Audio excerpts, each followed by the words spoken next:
So what we've got to do is make that change in those standards.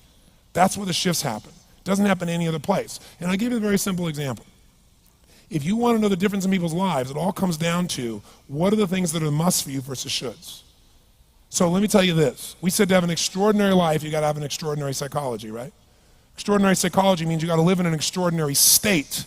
To be in an extraordinary state, you got to condition your nervous system, your body, your physiology and focus to be at their best. Do you agree with this? Yes or no? Then to do that, though, you can do that. Why doesn't everybody? Not because you can't. We all have the ability. It's because of our standards. I remember a time early in my career, I was about 24, and I went to do a seminar in Boston. And in those days, a big seminar for me was like 125 people. And it was a 3-day seminar, and we worked around the clock, and people made such extraordinary changes in their life. And at the end of it, I was feeling so fulfilled. I was thinking, my God, I'm 24, maybe 25 at the time, and I am so happy because I have found my mission in life. I'm doing what I love. It's making a difference in people's lives. This is extraordinary. So we finished about midnight on the Sunday night. And around midnight, I'm still wound up, so I don't feel like going to bed. So I decided, okay, let me take a walk here, and I decided to go through Copley Square. If you've been through Copley Square, it's a pretty neat place. Because in Copley Square, you can look up and you can see buildings that were here before we were known as the United States, and beside them you see skyscrapers that are new. It's a pretty cool place. So I'm walking around midnight on Sunday night. There's nobody in Copley Square midnight on Sunday night. And I'm walking along, and I see this guy in the distance, and he's kind of stumbling back and forth between the gutter and the sidewalk. He's got a long trench coat on, his head's down like this. He's holding a brown bag, and I can start to smell him even before I get there, and I'm thinking, this guy's obviously drunk. And as I started to get closer, I thought, I bet he's going to beg me for some money. And sure enough, whatever you focus on life tends to happen, doesn't it? So sure enough, he gets real close to me, and I thought all of a sudden he wasn't going to do it, and all of a sudden he popped his head up. It was really weird. He went, "Mister!" He had this really bizarre looking sounding voice. He went, "Mister, could you loan me a quarter?" And I thought, do I want to reward this behavior? And then I thought, I don't want him to suffer. Do you have this dilemma sometimes? Like, I'm not here to judge. So years ago, I finally decided I always just give. Even if the person's pulling a scam, that's for them to deal with. If I have the ability, then I give. And so I thought, but could I teach him something? So I asked him a question back. I said, is that all you want is a quarter? So he goes, yeah, just one quarter. One quarter changed my whole life. One quarter. I said, really? He said, yeah, one quarter. So I reached in my pocket, and I pulled out my money clip. And in those days, I was very young, just starting to succeed. And my original mentor was a man named Jim Rohn. I don't know, how many have heard of Jim Rohn? Anybody? Yeah, he's a great guy. And Jim told me, he said, Tony, look, you've come from a poor background. You got a poor psychology. You got to change it. He said, you don't have any money, so pretend you do. He said, start training your brain, condition it. He said, go save all your money, get $300 bills, and put them on the outside of your money clip, even though you only have $5 in between them. So every time you put it out, you'll see that, you'll feel inspired, you'll feel better. He said, and you'll feel better, you'll do better. So I was like, okay. So I did. So I pulled my money clip, and sure enough, I got $300 bills in. I made sure he saw the bills. So I'm tearing through that, right? Looking in between there to see if I can find some change. But I made sure he saw it. Sure enough, he's looking at the $100 bills, checking it out. I find the quarter, I pull it out, take the money, put it in my pocket. I notice he's watching my hand going into the pocket. I took the quarter, and I looked at him, and I said, sir, life will pay any price you ask of it. And I gave him the quarter. And then something really interesting happened. He took the quarter. He looked at the quarter. He looked at me. He looked at my pocket.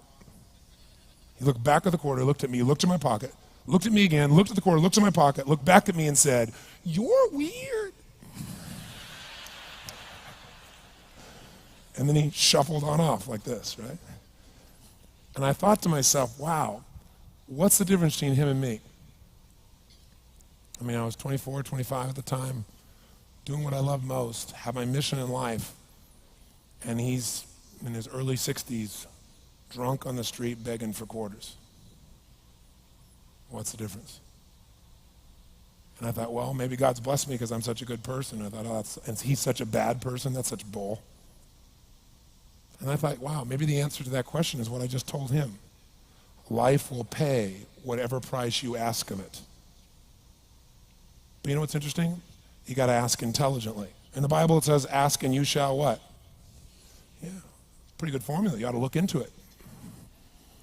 But you know what? It says, ask and you shall receive, but I'm sure it meant ask intelligently. I'm sure that's what God meant.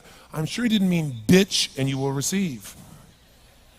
Whine and you will receive. I don't think that was the instruction. Now, if you were going to ask intelligently, there might be 5 elements of that. Number 1, you'd have to ask specifically, wouldn't you?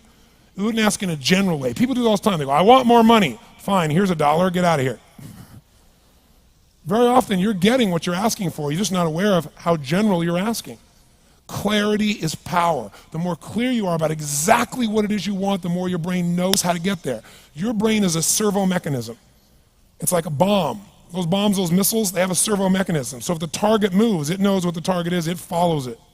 Your brain, when you condition it, knows exactly what to go for and it'll find a way to get there. Did you ever buy a certain outfit or a certain car and suddenly see that car outfit everywhere? How many of you have had that experience? Say, aye.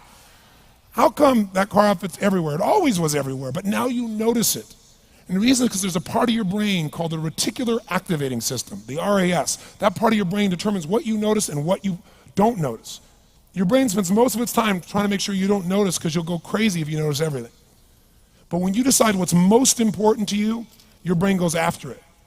Everyone I know who's successful builds what I call an RPM plan. An RPM is built on the metaphor that the way to get from where you are to where do you want to go to the fastest is you got to build power, like in a car, RPMs. And the R stands for they know the result they're after. They know what they want precisely. If you don't know exactly what you want or you let yourself get beyond that into something general, you're not going to achieve it. Clarity is power. You got to know the specific result you're after. What do you want? If you can't answer that question right now in your personal life, in your body, in your relationships, in your finances, in your spirituality, then you're not going to be as fulfilled as you want to be. Today we're going to have you answer one of those questions at least. The second part of it, you got to know why you're doing it. Because you know what? You may get a big goal. Somebody says, I want to make $1 billion. I want to bring peace to the earth. Why? Because as soon as you come up with a goal, all the obstacles show up. And unless you've got enough emotional drive to break through that, you're never going to discover what it really takes. So you got to get yourself past that. And the way to get past that is have enough reasons. Reasons come first, answers come second. This man did not know what he wanted. He did not have enough reasons. To ask intelligently, you got to ask specifically. To ask intelligently, you got to know why you want it, have enough drive to make it happen, enough juice to make it happen. If you don't have enough reasons, you will not make it happen. And the M is, what is your massive action plan? What is going to get you to actually fall through? Because the first plan's not going to work and the second plan's going to work, so you better have enough plans that if the first 2 don't work, you still got something else. Otherwise, you're going to be having excuses why it didn't work. So asking intelligently requires that. So if we're going to be extraordinary in our results, we've got to be in an extraordinary state. We've got to know what we want and we've got to go use it.